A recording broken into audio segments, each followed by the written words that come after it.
ఒక అడవిలో ఒక నక్క ఉండేది. ఆ నక్కకు అడవికి రాజైన సింహంతో స్నేహం చేయాలని ఉంటుంది. సింహం తాను స్నేహితులైతే తనకు అడవిలో గౌరవం మర్యాద దక్కడమే కాకుండా తిండికి ఏ లోటు లేకుండా ఉండొచ్చు అని అనుకుంటుంది.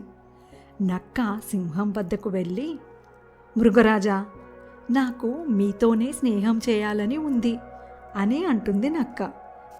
దానికి సింహం ఈ నక్క సహాయంతో సులభంగా ఆహారం సంపాదించుకోవచ్చు అని అనుకొని స్నేహం చేయడానికి ఒప్పుకుంటుంది. అడవిలోని జంతువులను నక్క తీసుకొని వస్తే సింహం వాటిని చంపి మాంసాన్ని పంచుకోవాలని నక్క సింహం ఒప్పందం చేసుకుంటాయి.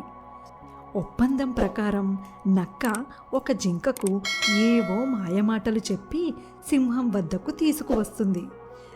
సింహం జింకను చంపి దాని మాంసాన్ని 3 భాగాలుగా విభజిస్తుంది. నేను అడవికి రాజును కాబట్టి ఈ మొదటి భాగాన్ని నాకే ఇవ్వాలి అని అంటుంది సింహం. చేసేది లేక సరే అని ఒప్పుకుంటుంది నక్క. జింకను చంపడంలో నీతో కలిసి నేను కూడా కష్టపడ్డాను కాబట్టి 2వ భాగం కూడా నాకే ఇవ్వాలి అని అంటుంది సింహం. మరి 3వ భాగం తనకే ఇస్తుంది సింహం అని నక్క ఆశగా ఎదురుచూస్తూ ఉంటుంది.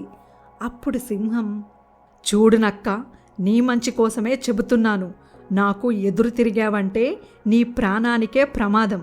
కాబట్టి 3వ భాగం కూడా నాకే ఇవ్వాలి అని నక్కను బెదిరిస్తుంది సింహం.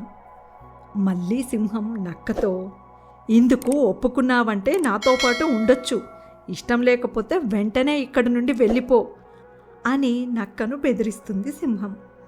సింహంతో స్నేహం చేస్తే గొప్పగా బ్రతకొచ్చు అని ఆశపడ్డాను, కానీ ఇక్కడ నా ప్రాణాలకే ముప్పు వాటిల్లేలా ఉంది అని అనుకున్న నక్క అక్కడి నుండి పారిపోతుంది. అందుకే దుష్టులైన బలవంతులతో స్నేహం చేయడం ఎప్పటికైనా మనకే ప్రమాదకరం.